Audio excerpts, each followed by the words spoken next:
That's the teaser for Occupied, the feature film I hope to shoot this summer. It will be an ambitious, mostly solo project, like my short films Real Time and Totality, but on a much bigger scale. And that raised a very obvious question: could I even do this? The script was always going to be the foundation of the film, but for indie filmmakers, a finished movie is actually more valuable than a perfect script. Some of my best scripts have gone through 17 drafts but never got made, so instead of getting lost in rewrites, I tested and tinkered with production techniques, establishing a look, a visual language, shot ideas, and lighting while writing the script to see what was actually possible. Then I would refine the story accordingly. So here's how lighting, lenses, and camera movement would ultimately shape the film and its story.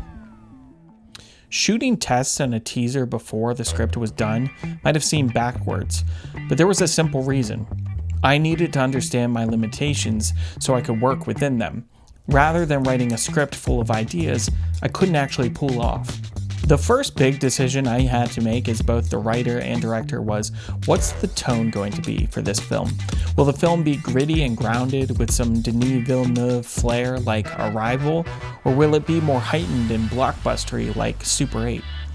Because of the solo nature of the project, I'm going to have strong limitations on production design, elaborate lighting setups, and locations.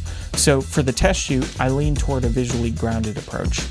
Though I love traditional movie lighting, I had to taper that back for a more realistic and efficient setup of fewer lights. For some of the interior scenes, I tested shooting with no lights and staging blocking around windows so the natural light would still hit me in a cinematic way.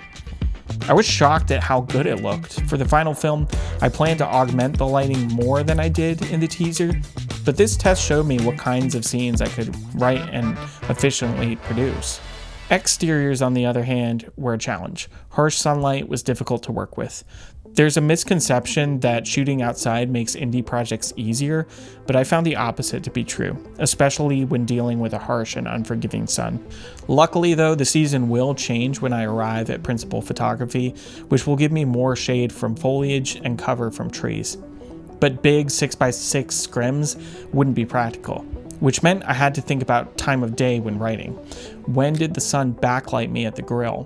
When was it low enough to stand in the shadows while looking up at the sky? For night interiors, I experimented with different setups.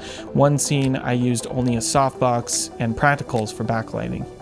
For candlelit scenes, I tried 2 small lights, a candle, a bounce board. The results were surprisingly good, but I realized I'd benefit from a more controlled lighting setup with better modifiers and bigger lights. Lighting was important, but lenses had an even bigger impact on the film's look. Initially, I wanted an anamorphic look, but that was nearly impossible for a solo shoot without autofocus. I considered the Blazar Apex lenses, but the set wasn't rounded out enough yet, and many have suggested using a LiDAR autofocus setup, but that required extra time and clunky rigging. I needed the process to be as lean as possible. After research, I landed on the Rokinon Cine VAF lenses, and luckily a site-wide sale allowed me to snag a set of 4 for only $1,600, which in my opinion is a steal. These lenses were the whole reason I shot the teaser. What started as simply a lens test turned into a full teaser once I saw how they performed. Now they were a bit cleaner than I hoped, and their autofocus wasn't the best, with lots of breathing and a bit too much hunting, but they had nice bokeh with some character and oval distortion, especially on the longer focal lengths. They were sharp at the point of focus, but not overly clinical. And to take the edge off, I added a little bloom in post, rather than using an overly strong Pro Mist filter, which blooms the highlights a bit too much for my taste. Now, shooting wide open at T1.9 will give the film a grittier look, and candidly will help me hide my lack of production design. It also allowed me to rely more on natural light, an important factor when writing scenes that will eventually take place on the road in the story. Even in the writing phase, I'm thinking about this film as if it were an IMAX film. The full-frame FX3 sensor paired with Cine Primes wide open created that expansive look reminiscent of Christopher Nolan's work. Aside from occasional autofocus issues and some heavy breathing, I was surprised at how underrated these lenses were overall. Unified in size and form factor, no variance in optical fidelity or color.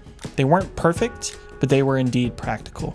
Camera movement was another major element that I looked at in the testing phase. My solo short film Real Time taught me that big IMAX style shots often required push-ins, since digital zooms lacked parallax and depth. But push-ins required a heavy tripod and a slider, which wasn't always practical. So I had to be judicious about which key moments in the script needed them, and if I could emphasize them in other ways through the writing. Most of the time I used my stripped down solo filming rig, a light stand with a ball head and a V-mount battery for all day power. But that setup had limitations. If I walked from the background to the foreground, the camera couldn't tilt up to follow me. One option would be to frame wider and do digital tilts in post, but that always had giveaways, and frankly, it can look kind of cheesy. Rather than limiting the story based on camera movement, I considered 3 options. 1, choosing specific sequences that required a camera operator. 2, looking into a gimbal like the new DJI model with face tracking, pan and tilt. Or 3, a combination of both. Each has trade-offs. An operator meant losing flexibility. If I saw a perfect sunset, I couldn't just run outside and grab the shot on a whim and decide what adjustments would be worth making for the final film.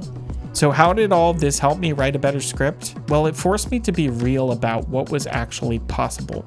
And honestly, it made me confront a bigger question. Did I have what it took to pull this off as both an actor and a director in a solo project? And truthfully, at first, I wasn't sure.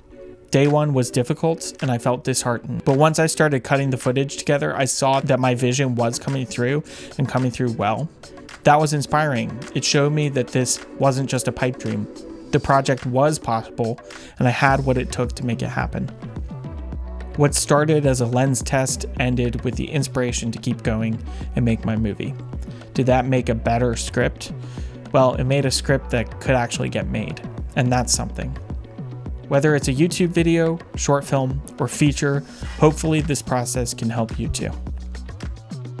I'm Scott Jeske, and if you like what you saw, don't forget to like, comment, and subscribe, and I'll see you in the next one. Bye.